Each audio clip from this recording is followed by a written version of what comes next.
From your favorite source for Chicago White Sox talk, delivering news, interviews, analysis, and more. This is the Sox Machine Podcast with your hosts, Jim Margulis and Josh Nelson. Hey everyone, welcome to a new Sox Machine Live. I'm your host, Josh Nelson, alongside the managing editor of SoxMachine.com. It's Jim Margulis, as we are streaming live on our YouTube channel at youtube.com/SoxMachine on this wonderful Thursday evening, July 20th in 2023. Quite a bit to talk about in this live stream. The Chicago White Sox just wrapped up their series against the New York Mets. They lost 2 out of 3, but there is some signs of life, especially from Tim Anderson. We'll talk about that. Michael Kopech bounces back. Great to see. But Lucas Giolito has a really rough outing against the New York Mets, and I'm curious on how that could possibly impact his trade market, if there's any impact. We'll also talk about Andrew Vaughn. There's some injury news regarding Andrew Vaughn. Of course, why not? But there's also some trouble and gauging his progress this season against spin, especially against right-handed pitching. So we'll look at how he is progressing in 2023, his third season. And we'll ask the question of where are the trades, because the trade market's been pretty slow right now in Major League Baseball. And we'll end with previewing the upcoming series as the Chicago White Sox end this 9-game road trip in Minneapolis. But Jim, the White Sox go to Queens. Game 1 is wild.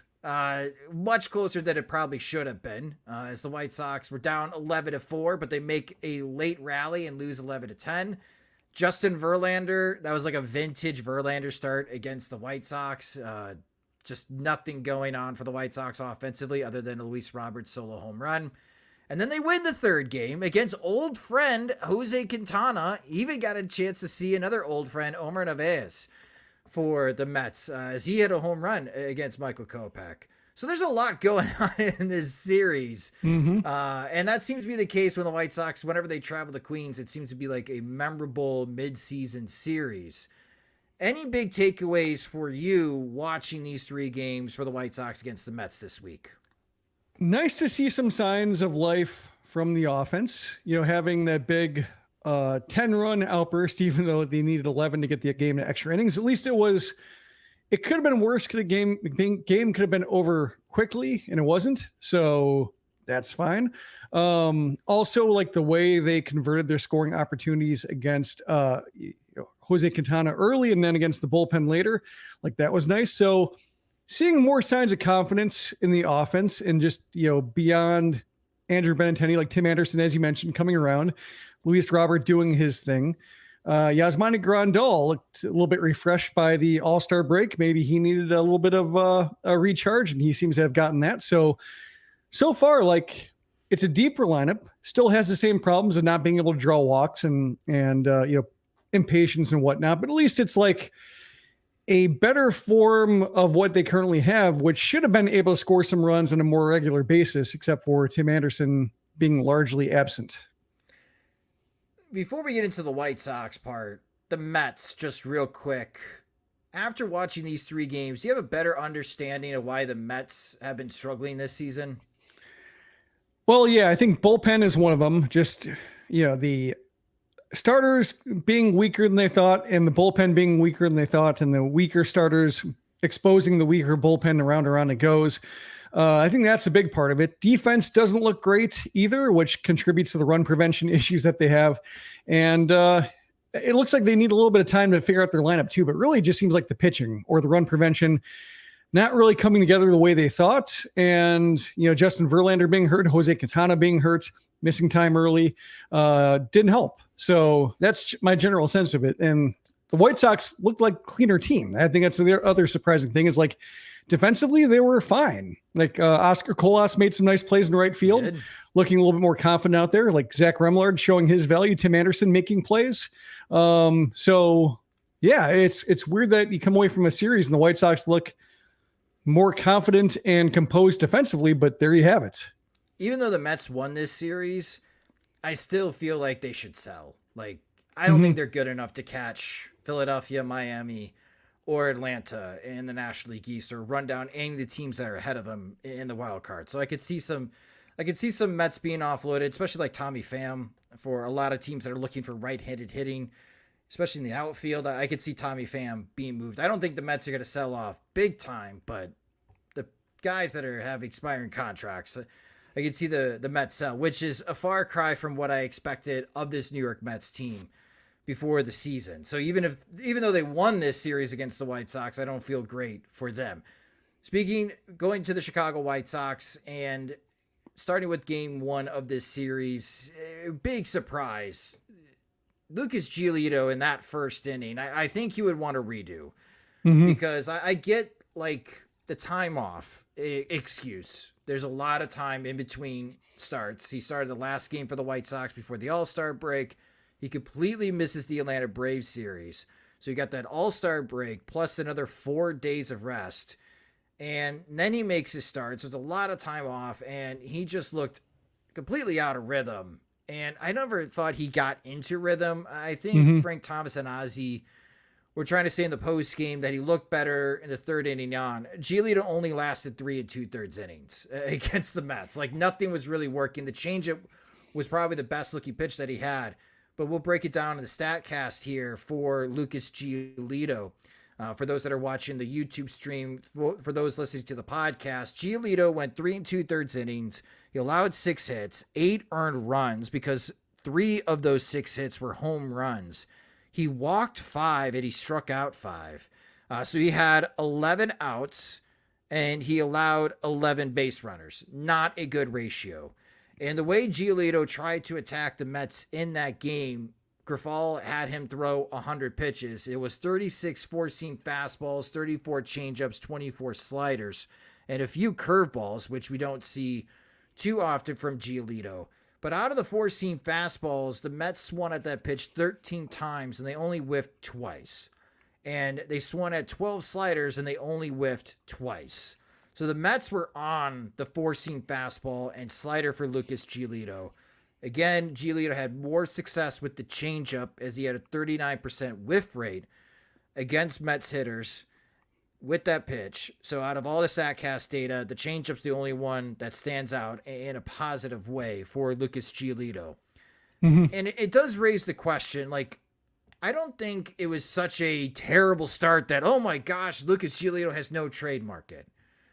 But after that particular start, I could see teams waiting to see on how he bounces back on regular rest on Sunday against the Minnesota Twins. Like, I really was wondering if Giolito had a great start against the Mets or just a regular start against the Mets, because teams need starting pitching so bad that he could be dealt shortly after Tuesday's start. But I think everyone's going to wait until Sunday.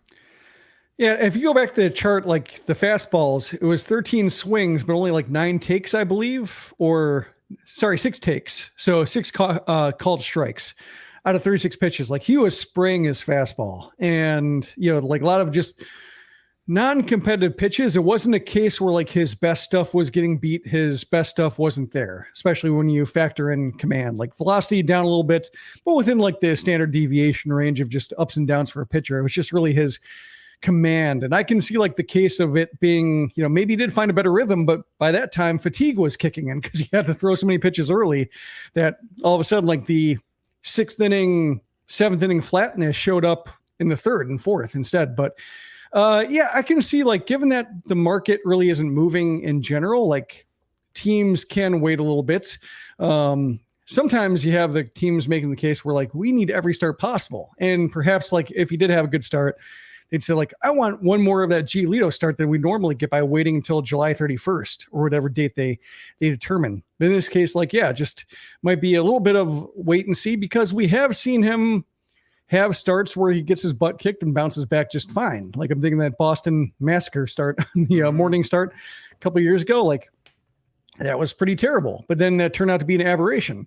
But with, nothing moving, like teams can just say like, I just want to make sure it's an aberration because he's had like last year and the year that was the subject of commercials of him being the worst pitcher in baseball. Like he's had some extended lows. So I think it's worth the due diligence process for teams saying like, let's just make sure he's not falling into that unless like the market all of a sudden heats up. But he's not the only rental pitcher on the markets. He's not the only pitcher on the market. Like teams could just be looking beyond the rental and look for guys with more than a year left. But yeah, just his tendency to take big dips and stay there, even if it is just, a couple years out of the last 5, is still probably a little bit too present to feel like, yeah, it's nothing. Especially if you're like, if you have choices and you have like 10 days or something like that to actually like make up your mind, like may as well take your time, unless all of a sudden 3 pitchers come off the board and he's like the best one left. What I think helps is that the following afternoon, the game between the Baltimore Orioles and Los Angeles Dodgers, I was watching that game, and in that first inning, my fears were calmed down. That was a really rough first inning for Baltimore and Dodgers pitching. That was Julio Urias making the start for the Dodgers and Dean Kremer making the start for Baltimore, and both of those guys struggling out of the gate. So I don't think Giolito's market is going to be impacted that much. It's just more of a timing thing. Like if he was great against the Mets on Tuesday, maybe he gets dealt in like the next 24 hours. But I think teams are going to wait until Sunday. And the more teams wait to pull the trigger and meet Han's asking price for Lucas Giolito, more opportunity for other teams, other sellers to emerge, and other starting pitchers to come into the market. And that could possibly complicate things as far as moving Lucas Giolito. So hopefully against Minnesota, we'll talk about that series later in the show. Lucas Giolito bounces back. Speaking of bouncing back, Michael Kopech started today's game and looked much better against the New York Mets than he did against the Atlanta Braves. And it was a very good sign to see as we take a look at the StatCast data for those watching on YouTube, for those listening to the podcast. Michael Kopech only threw 89 pitches, 60 four-seam fastballs. Very fastball heavy from Lucas Giolito. His max pitch velocity on the four-seamer was 97 miles per hour. He averaged 95, which is good. His slider, he threw that 21 times, and he threw 8 changeups, mixed it in. Out of the 21 swings against the fastball, Kopech only generated 5 whiffs, but he did get 14 called strikes with the four-seam fastball. So I think the Mets' hitting strategy against Michael Kopech, Jim, was to wait him out. And with him being aggressive early and living in the strike zone, really helped out because he went 5 2/3 innings, only allowed 2 hits, 1 earned run, which was a solo home run. He did walk 4 batters, but he had 5 strikeouts. And like I mentioned, this is a much better start than the last one we saw in Atlanta. Yeah, it seemed like he contained his control problems to individual hitters. We've seen, like say, go back to Giolito start, and he had just deep counts and walks and missed pitches to basically everybody. In this case, like Kopech had a tendency to lose a batter, but shaking it off, correcting his mechanics, and limiting it to like that 1 walk per inning or the 1 bad batter per inning. So that's, I think, where the strategy of just like waiting for balls. I think probably he might have confused the scouting report a little bit by saying like, yeah, I'm crazy. I'm all over the place. Ha ha ha. And then like all of a sudden, like correcting a batter in, all of a sudden they're down 0-2. So that worked. And, his velocity like down a half tick, but like, again, within the standard deviation of normal, and his control was in the standard deviation of normal. Even if he walked 4, like it was fine. I think what you'd like to see, given that we've seen Kopech be terrible, now we've seen Kopech have this kind of ordinary good starts, but maybe if like Tim Anderson doesn't catch that Tommy Pham rocket and like turn into a double play, that maybe it's a case where like there's a crooked number and it starts shorter. That's a case where the defense helped him out. But I think it'd be nice in short order to have like a Michael Kopech outstanding start where that fastball is just pushing hitters around. He's getting swings and misses, pop-ups, really doing nothing with it, just to balance out the, terrible starts on one side and then like the elite fastball starts on the other side. Because if he settles into this where he's, good 5 to 6 innings once in a while, but dragged down by these 2, 3, in this case, 2/3 of an inning start his last time out, like that makes it a little bit harder to feel like you can pencil him in. So I'm hoping that there's, if he's going to have these wild variations, hopefully he'll get back to the form, like just having wild variations in the positive direction where like he looks like a world beater and nobody can touch him.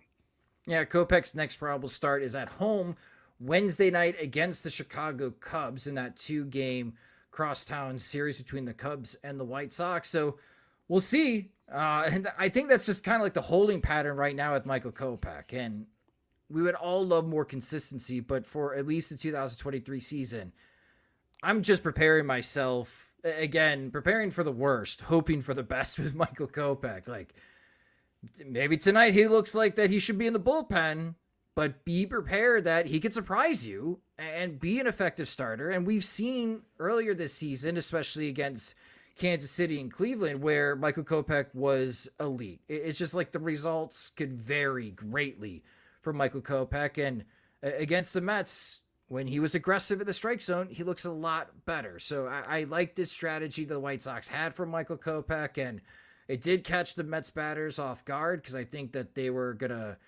expect the wild Kopech, and if he can command his fastball like he did, I like his chances against the Cubs at home next week. And again, we'll preview that series later this weekend on the Monday podcast, as I don't know if anyone's excited anymore in Chicago about the White Sox Cubs series, but we'll try our best to drum up excitement for that Crosstown Classic. Woo! Another guy that's bouncing back and showing some life post All-Star break has been Tim Anderson. And you wrote about Anderson on SoxMachine.com, Jim, and I highly recommend everyone reading Jim's work at his column regarding Tim Anderson and how Anderson is showing life. In the last 7 games for the White Sox, Tim Anderson is 9 for 29, and that's a .310 batting average. Not a lot of extra base hits still. His slugging percentage during that stretch is just .345. But he is showing more life.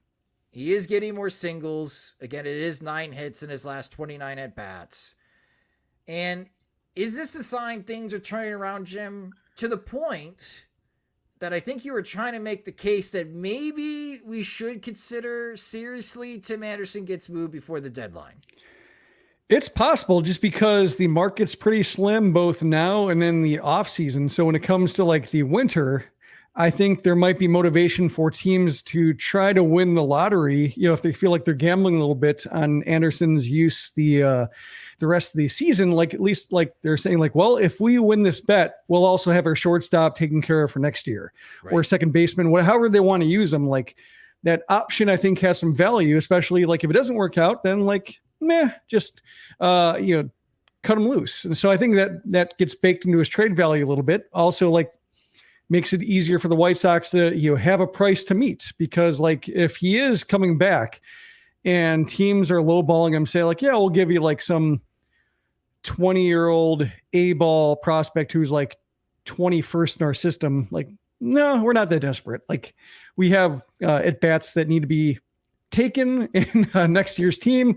We have a whole winter to trade him. We have like a whole market that we can perhaps build up if he's not that great, or if he bounces back to life in August and September and looks even better than he did in July. Like White Sox have options too. So I think there's reason for teams to up their offers a little bit. Also some leverage for the White Sox to say like, yeah, how bad do you want him? How bad do you want that option for next season? So that's worth seeing. I think my biggest question with Anderson is like, we're seeing the pulled line drives to the left side, which I think is one big part of his game, even if most of his homers go the opposite field.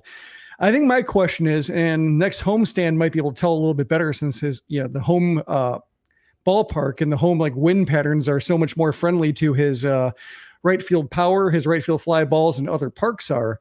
But I just want to see like, can he challenge the wall for his first homer of the season? Because like looking at spray charts in previous years and how many homers went to right field, if that baseball is really killing right-handed power, or like right-handed opposite field power, I should say, then, one, you can understand why he went to drive line to try to tap into his pull power, because that's not happening for him. And also I think that just kind of make, even if the White Sox hold on to him and try to wait till next winter to deal him, like that could ultimately cap just how interested teams are, because like he might be a single digit home run guy if those right field home runs have just kind of disappeared on him because of the way the baseball flies now. Yeah. When you talk about spray charts, it makes me a little sad, because when you look at his 2019 and 2020 spray charts, and I know it's a super bouncy ball in 2019, but the majority of his home runs were pulled. Mm-hmm. I don't know what led to the strategic decision for Tim Anderson to go more into right center and more opposite field with this power. But when you look at his spray charts for 2019, 2020, where that was his best offensive seasons by far, he pulled the ball in the air, especially against sliders from right-handed pitching. I wish he would go back to that version of Tim Anderson, but maybe it requires him to be on a different team and him having more of an open mind and the adjustments that team would have for Tim Anderson. But on the topic of possibly trading Tim Anderson, do you think the White Sox have much of an appetite to actually move Tim Anderson prior to the deadline? I don't think so. I think it's more of a case of just the writing being on the wall in terms of their aspirations for next year, what they feel like they can build a team towards if they're cutting so much payroll, or if they have to take a step back, or they have 3, possibly 4 rotation spots to fill, that like they just may get a jump on dealing him. I think that conversation was more open in May when he figured like a turnaround's coming, right? Turnaround's coming. He's going to hit a homer. He's going to the ball's going to start flying for him again. He's going to be one of the top 10 shortstops in baseball again. And that just didn't happen.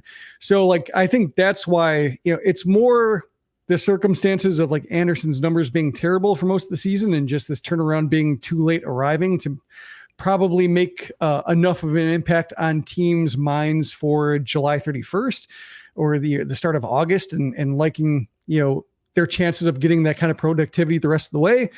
But I think the conversation kind of like similar to Dylan Cease, like when you talk about him and how most pitchers of his caliber are moved with like more than 1 year of control left. They tend to be moved like when there's at least one full season beyond the season of acquisition that teams can plan around. I think, the White Sox are reaching the point where like, man, next year is it. And then they probably have to go in a different direction, not just because Anderson may want more money, but because of his skill set and, being in his 30s, like how well is that going to age?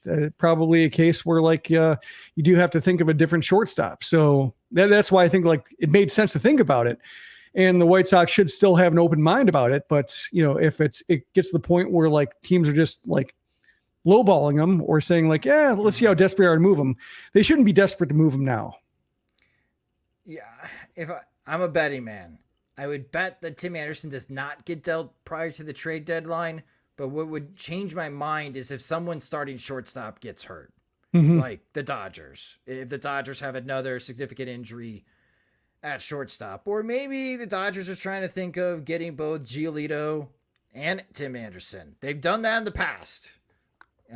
You wrote about that, like the Scherzer Trey Turner deal. The Dodgers have done that in the past where they've gotten a starting pitcher and a starting shortstop at the same deal. Maybe they would be interested in doing that. Who knows? But at the very least, it is nice to see Tim Anderson start building up to something.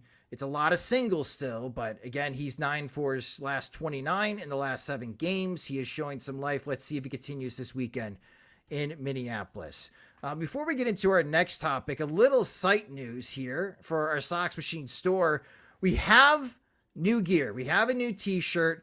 I've been asked about this because I've worn the prototype at White Sox games. Everybody knows our affinity, Jim, about wild pitch offense and how much we love it. So we do have a t-shirt now, since everyone's been asking me to make these because of the t-shirt that I have. The I Heart Wild Pitch Offense. So if you love wild pitch offense as much as we do at Sox Machine, you can now show that love in the Sox Machine shop. You can buy the shirt available. So go to soxmachine.com, click on the store, and you can purchase the new I Heart Wild Pitch Offense shirt. It can be cool just like me at White Sox games. And when there's wild pitch offense at home, you can show everyone your shirt and show the love of wild pitch offense. We do still want to sponsor that. I still want to sponsor run scoring and wild pitch, just like the Feldco walk. Can't be that much because it's not that frequent, but I'd like to capitalize on that, those opportunities when they present themselves. We have also joked about sponsoring every pitch visit during the season. I think that would be a little too much money, but I do like the idea of Jay Sminetti having to read our sponsored ad for every wild pitch offense, especially at a walk-off win. That would be awesome.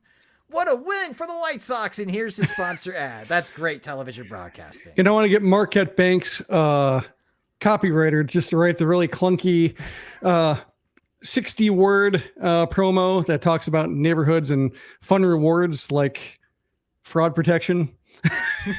Like peak Marquette Bank of just really like you need an editor and didn't have one and went with it. And Steve Stone had to read it every single time. You could just hear the contempt dripping from his voice when he talked about fun rewards. Pause.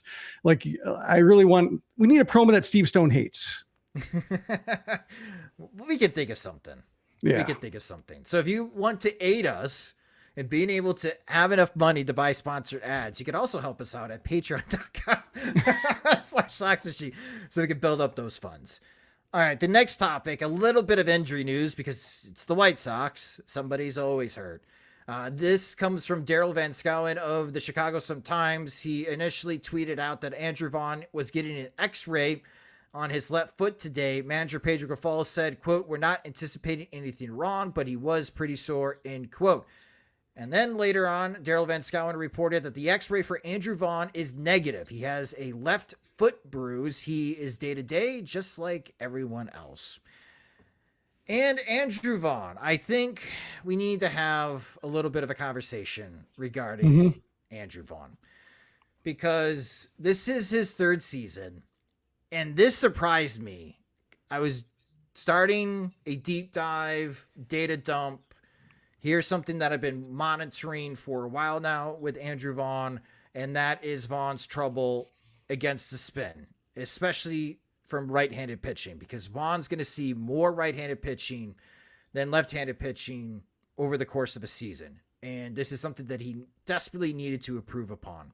And here's a stat that I couldn't believe. Andrew Vaughn's got more career plate appearances than Luis Robert. Did you know that, Jim? I didn't, but it's surprising and then not. Right, because of injuries. Yeah. Yeah, that's why Vaughn's got more plate appearances than Robert. But technically speaking, Andrew Vaughn has more experience at the plate than Luis Robert Jr. Now, far cry in offensive production this year between Luis Robert and Andrew Vaughn.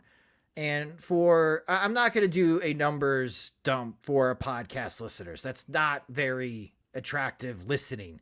So for those that are watching on YouTube, you'll be able to see as far as some of the visuals that I have created for Vaughn against the spin. And I'm just going to generalize this for the audio listeners.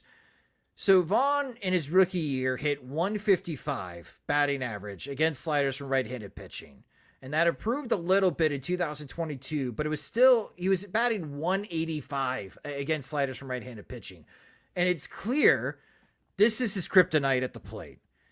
It has improved a little bit in 2023.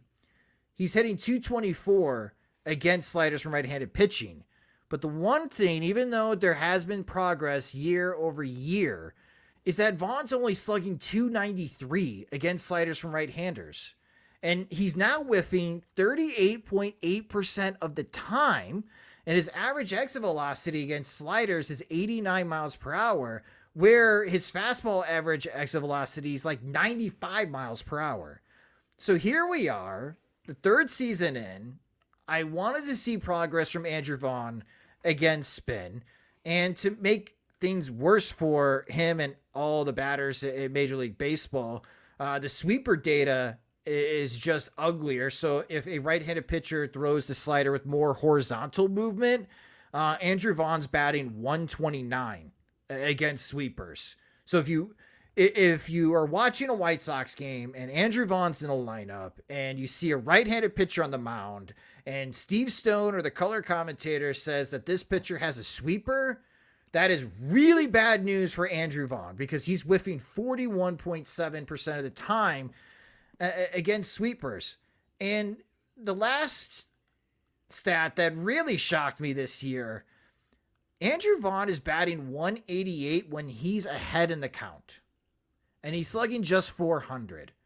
Andrew Vaughn is posting his best numbers when the count is even, like the first pitch or 1-1 or 2-2. that is when Vaughn is doing his most damage. When he's ahead, he's hitting 188. Like that's just weird to me. And when the pitcher's ahead, he's hitting 250. And he's got a higher slugging percentage. He's slugging 404 when he's behind in the count. So just some really weird stuff coming from Andrew Vaughn. And again, Vaughn right now is dealing with a foot bruise, so that's not going to make things better. But this is his third season. He's got over 1,400 plate appearances. And I go back to my draft report back in 2019 when I highlighted a concern that I had that I don't know on how Vaughn is going to handle breaking pitches when he becomes a professional. He didn't get a lot of chance in the minor leagues to show that he made improvement. He gets shoved into the major leagues, and here we are now in 2023, Jim. And I am concerned to the point that I don't know if he's ever going to get better against spin. That he may just only be a fastball hitter, and that's really going to limit his offensive production. Yeah. Next slide. No, it's part of it feels like, you mentioned that, Vaughn has more plate appearances in the majors than Robert has, but Robert has like 3 to 4 times the experience in the minors. So professionally, right, they're probably even if you weight them, or Robert's slightly ahead, but just the hard earned lessons, some of which Robert had to learn in the minors, like Vaughn never really had that opportunity. Like it's been all like at the major league level against the world's best pitching, against the world's best sliders, like figuring out year after year. And just there's some incremental progress. Take sweepers out of it, maybe not. But just it's, we're watching it. We're just kind of sitting there just being like, okay, a little bit better. But also clock's ticking. Both comes the White Sox contention windows, the way the White Sox have prioritized him, the way his own, he's going to be entering arbitration. He's going to be like getting older, and who knows like how he'll age. His old player skills aren't really coming up right now. Like, and if he doesn't look like he's gonna be drawing a ton of walks or what have you, and if he's not running all that well, like how is he going to age? It's kind of scary to think about. So it seems like the White Sox pretty much thought he was ready-made as a hitter. The other thing I guess I'll go back to is like, same thing with Tim Anderson, opposite field homers. Like I think they counted on more opposite field homers from him. And he doesn't really have either the swing or the levers to get the ball out to right field, like the plate coverage on the outside corner or just off the plate. Like maybe he just doesn't have the reach that other hitters do in getting that kind of just leverage with your swing to flip the ball out to right field. So if he needs to like rip the ball more, then it makes sense that like he needs the ball closer to him to get that, barrel around into it to lift the ball like to center field and left. So it could be a case where like, his swing looked like it was capable of all fields power, but if the ball changed, all of a sudden you need a little bit more strength and just natural like exit velocity and backspin on the ball to get over the fences at the major leagues. Then that kind of takes away a big part of his game. And now he's trying to sell out for power. And if he has to sell out for power more and really make his swing more power oriented, then that probably changes just exactly what he can cover. I know you don't like WAR, especially when it comes to first baseman, but Vaughn has played over 300 games. He's almost at 350. Yeah, he's at 355 games in his career. And his career WAR total is minus 0.8 on Fangraphs. Like he doesn't hit well enough to overcome his other shortfalls. And Matt in the YouTube comment section wrote to us, Andrew, you can't run, play defense, or hit at a demonstrable above average level. So what would you say you do here? And Matt raises a good point because Yohan Moncada was not in the Charlotte Knights lineup tonight on Thursday. And it makes me wonder if we could possibly see Moncada this weekend in Minneapolis. And when Moncada comes, I don't think they're going to ride him on the bench. I think Moncada would play, and he would play at third base. And then it raises the question, what do you do with Jake Burger? Do you DH him? Well, you kind of can't because Eloy needs to play. And if they're worried about his groin, well, he's going to be the DH. He's not going to play in the outfield. Mm-hmm. So suddenly you don't have a spot for Jake Burger. And this is where I would make the argument that maybe with the foot bruise, you give more time off to Andrew Vaughn in this upcoming series against Minneapolis. You have Jake Burger grab the first baseman glove and move over from third to first. But going into the offseason, man, Vaughn's just like inviting this conversation of who would you rather have your regular first baseman be, Andrew Vaughn or Jake Berger?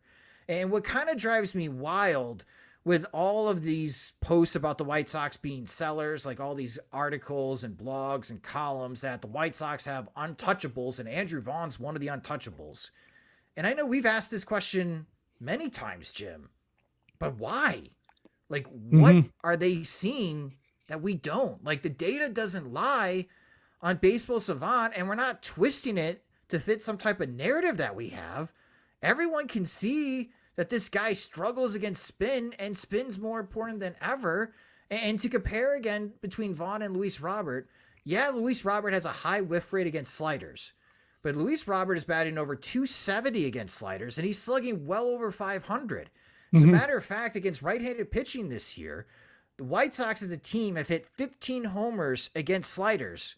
Luis Robert has 8 of them, and he just demonstrated Wednesday night against Justin Verlander on a pitcher's pitch, a slider in the outside corner, and Robert demolished it. So I know I sigh, but they spent the 3rd overall pick on Andrew Vaughn. He was supposed to hit, and I've always worried that maybe the White Sox, in their poor planning, would break what was supposed to be one of their top hitting prospects. And that concern becomes more real with every passing day. Like, I need a hot month for Andrew Vaughn to feel better about myself regarding Vaughn, but I don't know what he is in the upcoming future, and I still don't understand why he's untouchable. Yeah, I'm not a swing doctor, but like when you watch Luis Robert hit a pitch and you watch Andrew Vaughn hit a pitch and you see like the, Robert's ability to flip a slider out to left field, and like Vaughn tries the same thing and ends up 15 feet shorter on the warning track. Same thing with like opposite field drives, the way Robert's flies just kind of carry and Vaughn just kind of don't. Like, to me, that kind of sums up the whole just swing leverage and the levers that Robert has with the longer arms, reach, bat path that like Vaughn doesn't have, and the way that power doesn't come as easily to him. And one thing, I'm looking at Vaughn's numbers here for July: 188, 204, 208, his slash line, 15 strikeouts, 0 walks in 49 plate appearances. And the thing is, like, walks had come back to him a little bit, and he had a decent divide with his walks and strikeouts to where like that part of his game seemed to be coming along, like the guy who makes plate appearances a little more challenging to pitchers. Like, he was showing that, and now it's disappeared on him. And his tendency for second half fades makes me think like, yeah, put him on the injured list. I know the White Sox hate doing that to anybody who doesn't have to miss, like if they're going to be anything less than 10 days out, like they will not put him on the injured list. They'd rather have him sit for 8 days rather than put him on 10-day IL. But I think I'd rather see Vaughn on the injured list right now to give him a breather. Like, he seems to wear down, and if he has like a identifiable physical issue, you can hang an injured list stint on to where nobody's gonna be questioning it. Like, why not? Why not the added benefit? You need to play Berger anyway. If he's playing well, you need to play Jimenez. If he's playing well, and you have to protect his legs. So yeah, I mean, give him those opportunities. They're, in due time, like probably Jimenez will get hurt again and those at-bats will come back. So you only have to wait a little bit. Moncada might get hurt again, because I'm not buying that his back is all the way back. A lot of ways to get guys in the lineup. So if Vaughn has to be the one who takes a seat, you can probably do it without like insulting him or like giving up on him. But yeah, I really don't get the, untouchable part. And yeah, I've seen, people in the Sox seeing comments saying like, well, maybe he's not like untouchable in the classic sense, but like the White Sox aren't going to move him for anything less than his value. But like, that's basically everybody. And like, yeah, like Moncada, they won't. Like, his value is very low, but they won't move him for less than his value. Just teams like he has no value, so teams aren't offering anything. Like, that's kind of just when you mention somebody's untouchable in the same breath as Dylan Cease and Luis Robert and even Eloy Jimenez, although I'd be open to dealing him too, based on his inability to stay on the field or provide defensive value. I don't think he's that far away from Vaughn to where like, he's safe and Vaughn isn't. It just seems like it is a case where they really want the guy they drafted 3rd overall to be that guy. And I guess fortunately they probably haven't passed up any killer deals or like any awesome trade windows to where like they could have moved him like Gordon Beckham when the years he was like a top prospect or top young player. And then he kind of faded into like a defense first infielder, utility guy. Like there wasn't that window to where like trading Vaughn made a whole lot of sense. So they can probably just keep waiting to see if like he catches fire and then like see what happens. But the question is whether he catches fire, I think is an open one, especially like if he has another year where he fades in the second half and just hasn't proven that he can actually survive a 6-month grind and provide offense that you expect from a first baseman. He's 25, Jim. Yeah. We're talking about a 25-year-old that's struggling to survive the Major League Baseball grind in his third season. Well, I mean, like it's Carlos Rodon kind of the same way. Like they rushed in the majors and did not actually have him like develop a routine. You develop like healthy habits that kept him functional for 6 months. Like he didn't learn that until like his back was against the wall and he was non-tendered. Yeah. And like Vaughn is kind of the same thing. Like they just rushed him through. Like he had like 50 something games in the minors, his first year, but just like he had not proven he could survive a 6-month grind. And he seems like he's just getting by, like, nursing back an injury or trying to battle through leg issues, like time and time again, like dealing with issues with his base. And, maybe that would manifest itself even if you're doing a full season in the minors. But like, because he's fighting this 2-front war between like doing his best against major league pitching and also, managing his body for longer and longer seasons for him as he plays more and more. Like it's hard to separate one from the other, and maybe they go hand in hand, and just it's going to take like another situation like Rodon experience to where like by the very end it'll click. And part of the reason it didn't click is because the White Sox, bypass opportunities to block him and make him earn his way up and didn't. Yeah, if he is untouchable, if he is part of their core, if they're hoping that they're going to turn this around in 2024 or even in 2025, this is a problem. You got to figure out Andrew Vaughn. You have to assist him here, that he stays on the field. And not only does he stay on the field, he's an impact bat, because he's not an impact bat. And he's not an impact bat because every right-handed pitcher and every team in Major League Baseball knows that after you throw a fastball and if he doesn't put into play, it's spin city, baby. Just throw sliders and sweepers at him. He can't hurt you. And he's got a lot of work to do in the offseason. But to your point, he goes into arbitration next year. He's in his 4th year of team control, and then it's his 5th year, and then it's his 6th year, and that's his walk year. Like, we're halfway through the team control for Andrew Vaughn. We still don't know how good he is, but he hasn't been very good in his first 3 years in the majors. Yeah, like, or we hope we don't know how good he is, I think is the way I'd put it. Like, I hope he's better than this, but progress has been difficult to maintain. Right. So we can throw away all the excuses. Well, he played in the outfield last year. That's not a viable excuse. There's something else going on. And I think it is this data. It's this spin. It's how the teams are attacking him. And Vaughn is still having difficulty countering that or making the adjustments to be able to do that. And I think that's a big reason why Luis Robert is having the season that he's having, because he's always been known to crush velocity. And now, if you're a righty, sliders aren't even that effective against Luis Robert in this time. So moving away from the White Sox talk real quick, and we've been kind of hinting at this, and we've had some good comments in the YouTube channel that I'm going to go back to. So Matt put out this comment regarding the Major League Baseball trade market and posed the question: a bunch of teams still decided between buying and selling. Are the White Sox missing an opportunity by not selling now before the market is flooded? And Jim, the way I approach this topic is, as a seller, you have a price point in mind for the players that you are putting out to the market. And until you get that type of return or an offer from another team that satisfies what you will be asking for, that determines how much you move. The only way you're going to make movement in this market from a White Sox perspective is suddenly step back from your requested ask from teams. Is this the time they should do that? I mean, based on Matt's question, should they step back a little bit from their request or should they stay firm? I think it depends. Like, Tim Anderson, no, like no reason to sell him for anything, trade him for anything less than he's worth. Like they have control over him with the option. They can, they have a whole next winter and a whole next deadline to deal him. So like, this is not do or die.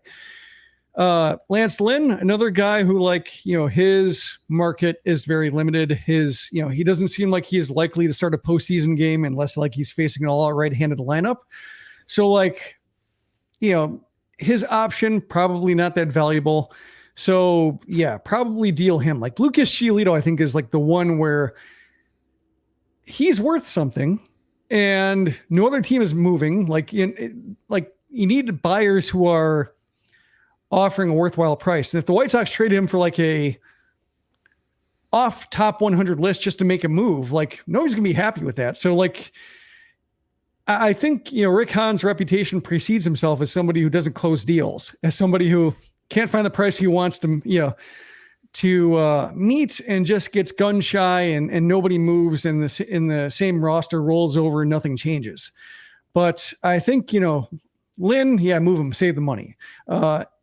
Anderson, no. Giolito, no. I think that's kind of how I look at it. Like if the team wants to take Lance Lynn and they're offering like somebody, like whether it's a live arm, whether it's a teenager who's like off the radar, maybe another Fernando Tatis Jr., who knows? But like, sure, lottery ticket, go for it, go nuts. But players of worth, I don't see. If teams are deciding whether between buying and selling, like you need more buyers then. Like if they're not convinced they want to buy, like you can't shove Lucas Giolito and say like, how about a sale? How about a sale? Like, he's worth a certain price. Like, so I think like, that's why like it gets impatient. Like I'm also worried that, the White Sox will tie their own hands, but Giolito is worth something. And the savings is nominal with him. The value he provides to their team is rather strong. And also the White Sox had the fallback option of the qualifying offer to at least get something at the very end if nothing happens, to where like they do have the slightest bit of leverage and they may as well exercise that in a way that like Lance Lynn, probably no leverage there. So to your point about, the White Sox announcing a sale, my first job was working at Kmart and I would have to do the blue light special reads over the intercom system. So just a little comical to me, be funny, be like, attention MLB shoppers, there's a blue light special at 35th and Shields in Chicago. You need a starting pitcher? We've got a couple. Back in the day, reading Pepsi ads. 5 for $10. Perfect for your 4th of July barbecue, Final sale. No returns, as is. Not refundable. There have been some trades back in the day. No, to your other point, though, the concern, and I'm starting to see it grow a little bit on social media, with every passing day that the White Sox don't trade anyone, I think people are getting this feeling, and I sense it and I feel a little bit too. Could this be a repeat of last year's trade market and nobody gets moved? And it just raises a lot of questions of like, what are we doing here? Like, and it invites speculation, keyword. Is Rick Hahn really in charge? Like, who's in charge again with the White Sox? Is he allowed to make trades? Who knows? Is this a weekend at Bernie's type of situation?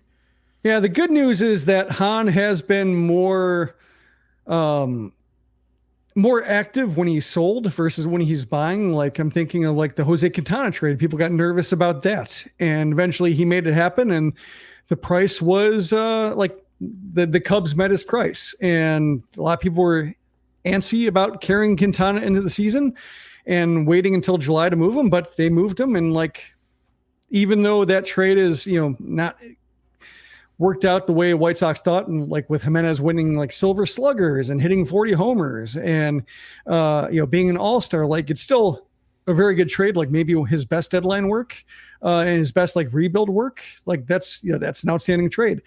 He did move Todd Frazier, return for that one, not as good, but like he did move him. Miguel Gonzalez, they move him. So like whenever it doesn't make sense to carry a guy, like those guys end up getting moved typically. So I think something's going to happen. But yeah, that's why I'm not getting too anxious, even if like Hahn's reputation does precede it himself. And also like, we don't exactly know whether the White Sox will talk themselves into trying to do more at this roster and run it back, because they keep getting stuck on this roster, even though there have been cries for help for the last couple of years in terms of what this team needs, and the White Sox not doing what this team needs. Well, our last topic in this episode of Sox Machine Live, before we hand it off for those that are watching the live stream, at 8 o'clock, you can watch our friends from the 108 on youtube.com/from the 108 as they'll start their show. Our last topic, we preview the upcoming series against the Minnesota Twins as the Chicago White Sox arrive to Minneapolis for the final time in 2023, thanks to the balanced schedule.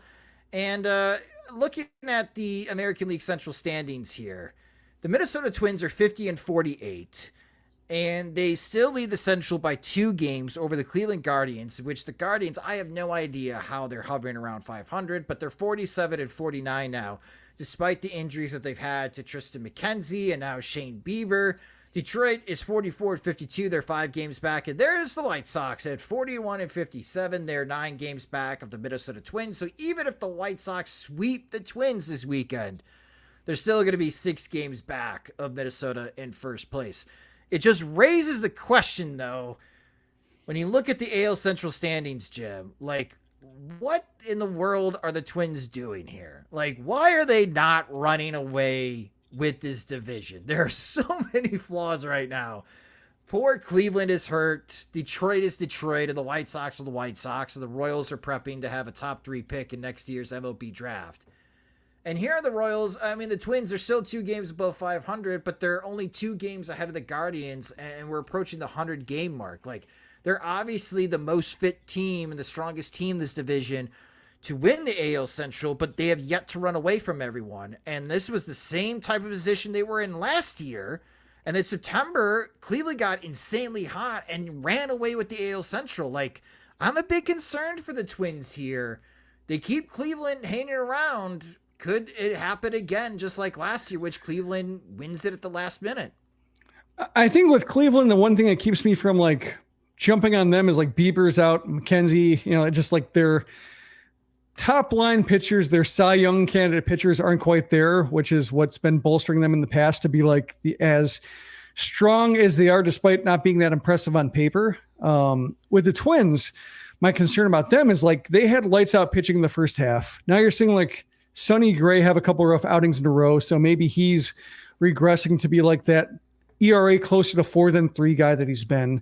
Also another guy who like, you know, doesn't normally pitch past 6 innings all that often. Joe Ryan regressing some. Pablo Lopez had the really hot start, got the extension. Now he's cooling off. Like their pitching that didn't seem to be as strong as it started. Like it's fading a little bit to be ordinary, still okay, still formidable. Like look at a 3-game series of starters and say like, yeah, the White Sox had their work cut out for them, like beating these starters, but they're showing like that they aren't world beaters, that they aren't like all-stars yet.